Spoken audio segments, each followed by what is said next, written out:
Not a great day for Tom Brady and the Tampa Bay Buccaneers. Now, look, they're going to make the playoffs. And the teams they've lost to are the good ones, especially defensively. I know they lost to the Bears, who aren't good. But Rams, Chiefs, Saints twice. 8 touchdowns, 9 interceptions, 60% completion, 252 yards passing per game. You have all different parts of the spectrum speaking out on Tom Brady. Some are saying, look, he's washed up. Tony Romo is making excuses. Others, Dan Orlovsky, hey, man, this offense, bad fit. Tony Romo acting like a surrogate for Tom Brady's army, pointing out the flaws within the offense. It's pretty obvious to anybody who likes, respects, and understands what's made Brady an all-time great, understands what's lacking, what's missing in the Tampa Bay Buccaneers offense. You know, what's missing in the Tampa Bay Buccaneers offense? And it's not just Brady. It's not just a running game. It's not just, hey, maybe their defense is a little overrated. It's the cohesion between the two. But you know what I've noticed recently? I've noticed that it went from a marriage that probably won't produce a Super Bowl to one that is going to end in an ugly divorce. That's how quickly this thing feels like. Now, you have in the NFL what's called, in all sports, a get-right game. You're familiar with what a get-right game is? A get-right game is when you have opponents that there's no chance you're going to lose to. They have the third easiest remaining schedule in the National Football League. Now, part of that is the Atlanta Falcons, who just stomped a good team. The Raiders are a team we thought was a good team.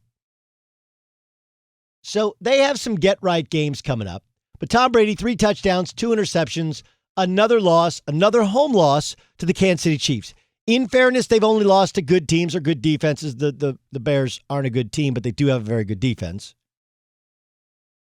The other ones are all playoff teams and teams that you could foresee having a chance to play for a Super Bowl. So all of those things should kind of give you energy to really believe that the Buccaneers still have a chance.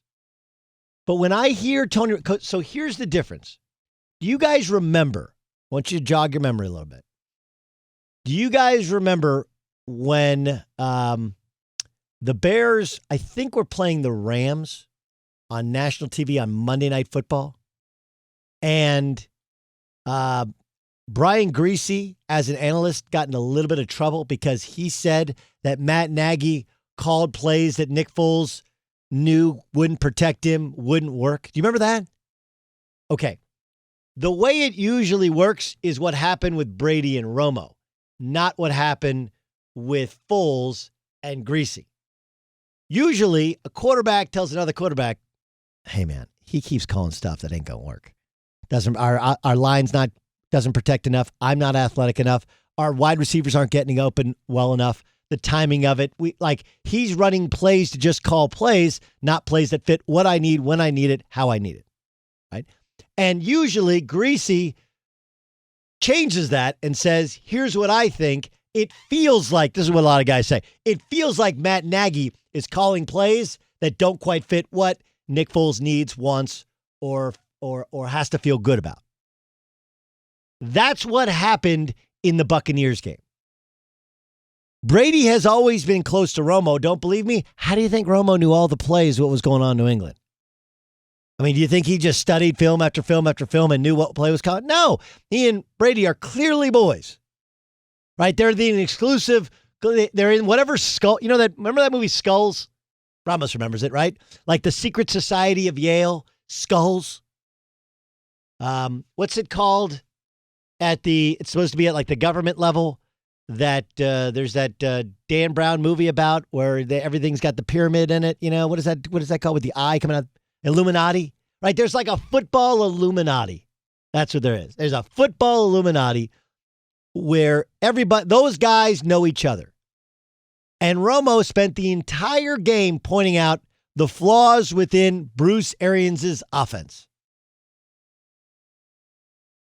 Brady's airmail and there was a play when Antonio Brown is lined up in the backfield and he's the hot route and he's supposed to get out wide. Instead, he's far too narrow, which Dan Orlovsky has pointed out yeah, he's right. He's far too narrow, whatever Romo pointed out. The point is that even if he was in the right spot, Go-Go Gadget Arms couldn't caught that football. It was thrown out of bounds, and he wasn't trying to throw it out of bounds. Romo wasn't wrong, but he was placing all of the blame on the offense of Bruce Arians, or the play calling of Byron Leftwich, which clearly means that Brady had gotten to him and that he probably agrees with him. And here's the smart way to do it instead of what Greasy did, which gets the quarterback in trouble and makes the head coach look bad. Take a listen to Tom Brady after the game saying all the right things. No, it's just the external noise that when you're losing, that's what you deal with. So, I love playing for the guys that I play with, the coaches, the whole organization's been unbelievable. And I think we just got to go out, and I certainly have to do a better job the last 4 weeks of the year. So appreciate it. Just have a good week.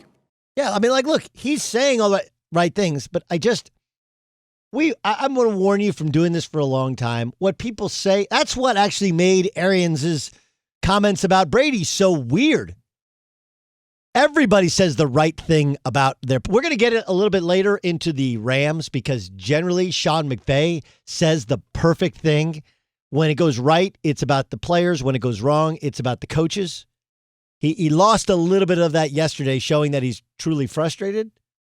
But there is no proof in anything from what a quarterback says when he says the exact right thing. Tom Brady is a terrific quarterback. Tom Brady's been doing this a long time. Tom knows that a full frontal assault of Bruce Arians in the media has no advantages to him. Doesn't fit him well. And he didn't throw terribly, right? He was 345 yards, 3 TDs, 2 interceptions, but there were some misses that were just bad. Just bad. And there's a disconnect there between play caller and quarterback. And there's a feeling that the offense isn't getting better. It's the same old against the better team. They got tons of talent. It's just the talent doesn't all fit together with how Brady wants to play or how the plays are in fact called. But what you heard yesterday from Tony Romo is that's the FU right back at Bruce Arians. Oh, we want to use the media? Here's how you use the media smartly. Here's how I'll point out all of you. You want to talk about my flaws, getting confused at the line of scrimmage and not throwing the deep ball well? I'll point out all of your flaws, but I'll simply do it smartly by going through Tony Romo. Because normally Arians not going to watch the TV copy, right? They watch the all 22. They got all these other cameras. They don't need it. But I guarantee somebody's like, did you hear what Romo said about you in the all 22? In the TV copy? No, I didn't hear it. What'd he say? Somebody, and it gets relayed to him. He's like, really? Then he'll cue it up and watch it himself. And Bruce Arians right now sitting there knowing that Tom Brady did the political thing. I don't have to say it. I can get somebody else to say everything I'm thinking and then have video to prove it. And then I'll say all right things at the podium. Right? Love my teammates. Love my coaches. Smiling as he stabs you right in the back. That's what they do. The genius politician. That's what they do. You want to play games? We'll play games. You want to play football? Let's play football. And what usually happens in these types of relationships, look, you're not going to live up to anyone's expectations, reasonable or otherwise. And then it ultimately ends in a bad relationship. Now, does Brady come back next year? Do the expectations go up? Do they level off? Do people think he's old? Do they start talking about him? What do you do with Arians? Do you bring him back? He's talking about retiring. It's a very confusing thing.